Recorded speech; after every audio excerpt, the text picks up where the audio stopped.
ಶುಭೋದಯ. ನನ್ನ ಹೆಸರು ರಕ್ಷಿತಾ ಹರ್ಮಗೌಡಿ. ನಾನು 6ನೇ ತರಗತಿಯಲ್ಲಿ ಓದುತ್ತಿದ್ದೇನೆ. ನನ್ನ ಶಾಲೆ ಹೆಸರು ಸರ್ಕಾರಿ ಹಿರಿಯ ಪ್ರಾಥಮಿಕ ಅಶೋಕನಗರ್ ಕನ್ನಡ ಶಾಲೆ. ನಾನು ಇವತ್ತು ಹೇಳುತ್ತಿರುವ ವಿಷಯ ಪರಿಸರ ಸಂರಕ್ಷಣೆಯಲ್ಲಿ ಮಾನವನ ಪಾತ್ರ. ಎಲ್ಲ ಗಣ್ಯರೇ, ಅಧ್ಯಕ್ಷರೇ, ಅತಿಥಿಗಳೇ ಹಾಗೂ ನನ್ನ ಪ್ರೀತಿಯ ಶಿಕ್ಷಕರೇ ಮತ್ತು ನನ್ನ ನೆಚ್ಚಿನ ಸ್ನೇಹಿತರೆ, ನಿಮ್ಮೆಲ್ಲರಿಗೂ ನನ್ನ ಹೃದಯಪೂರ್ವಕ ವಂದನೆಗಳು. ಬಸಣ್ಣ ಬಂಗರೆಣ್ಣ ಬರಣ್ಣ ಕಾಡನ್ನು ಬೆಳೆಸೋಣ, ಬಸಣ್ಣ ಬಂಗರೆಣ್ಣ ಬರಣ್ಣ ಕಾಡನ್ನು ಬೆಳೆಸೋಣ, ಕಾಡನ್ನು ಬೆಳೆಸೋಣ, ನಾವು ನಾಡನ್ನು ಉಳಿಸೋಣ, ಕಾಡನ್ನು ಬೆಳೆಸೋಣ, ನಾವು ನಾಡನ್ನು ಉಳಿಸೋಣ. ಕೇಳಿ ಸ್ನೇಹಿತರೆ, ಎಷ್ಟು ಚೆನ್ನಾಗಿದೆ ಈ ಹಾಡು. ಆದರೆ ಹಾಡನ್ನು ಹಾಡುವುದಾಗಲಿ ಅಥವಾ ಕೇಳುವುದಾಗಲಿ ಮಾಡಿದರೆ ಸಾಲದು. ಏಕೆಂದರೆ ಪರಿಸರ ಸಂರಕ್ಷಣೆ ನಮ್ಮೆಲ್ಲರ ಹೊಣೆ. ಮಾನವನಿಗೂ ಪ್ರಕೃತಿಗೂ ಗಾಢವಾದ ಸಂಬಂಧವಿದೆ. ಅವನು ಪರಿಸರದಲ್ಲಿಯೇ ಹುಟ್ಟಿ ಪರಿಸರದಲ್ಲಿಯೇ ಬೆಳೆದು ಕೊನೆಗೆ ಪರಿಸರದಲ್ಲಿಯೇ ಮಣ್ಣಾಗುತ್ತಾನೆ. ತನಗೆ ಬೇಕಾದ ಎಲ್ಲವನ್ನು ಪರಿಸರದಿಂದಲೇ ಪಡೆಯುತ್ತಾನೆ. ಆದ್ದರಿಂದ ಪರಿಸರವನ್ನು ಪ್ರಕೃತಿ ಮಾತೆ ಎಂದು ಕರೆಯುತ್ತಾರೆ. ಆದರೆ ಮಹಾಸ್ವಾರ್ಥಿಯಾದ ಮನುಷ್ಯನು ಇದರ ಗ್ರಾಮ, ನಗರ ಸೇರಿದಂತೆ ಸಂಪೂರ್ಣ ಪರಿಸರ ಮಲಿನವಾಗುತ್ತಿದೆ.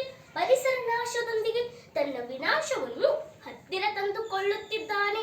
ಇಂತಹ ಪರಿಸ್ಥಿತಿ ಹೀಗೆ ಮುಂದುವರೆದರೆ ನಮ್ಮ ಸರ್ವನಾಶ ನಮ್ಮ ಕಣ್ಣು ಮುಂದೆ ನಡೆಯುವುದರಲ್ಲಿ ಯಾವುದೇ ಅನುಮಾನವಿಲ್ಲ.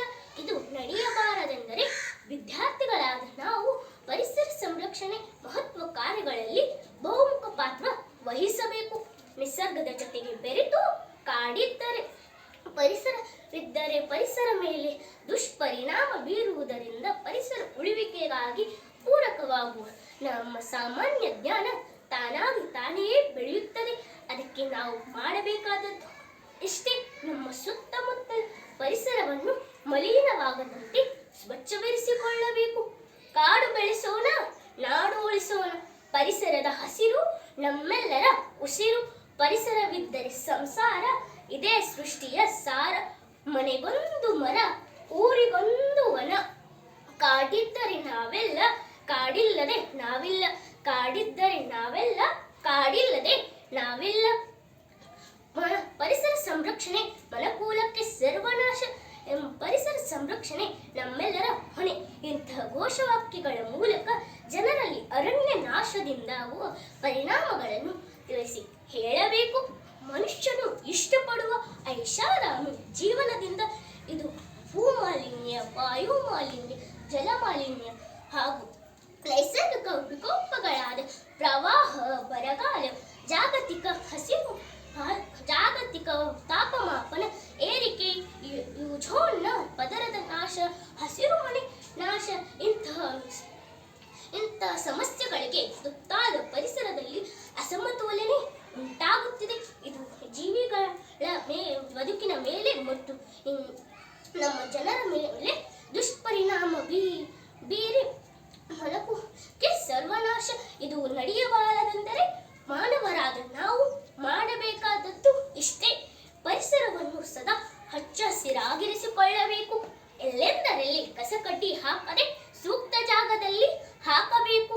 ಮನೆಯ ಸುತ್ತಮುತ್ತಲು ಪೋಲಾಗು ಹರಿದು ಹೋಗುವ ನೀರನ್ನು, ಮಳೆ ನೀರನ್ನು ಇಂಗಿಸಲು ಇಂಗಿಗುಂಡಿಗಳನ್ನು ನಿರ್ಮಿಸಬೇಕು. ಕಾರ್ಖಾನೆ ಹೊರಬರುವ ತ್ಯಾಜ್ಯವನ್ನು ಸೂಕ್ತ ರೀತಿಯಲ್ಲಿ ನಿರ್ವಹಿಸಬೇಕು.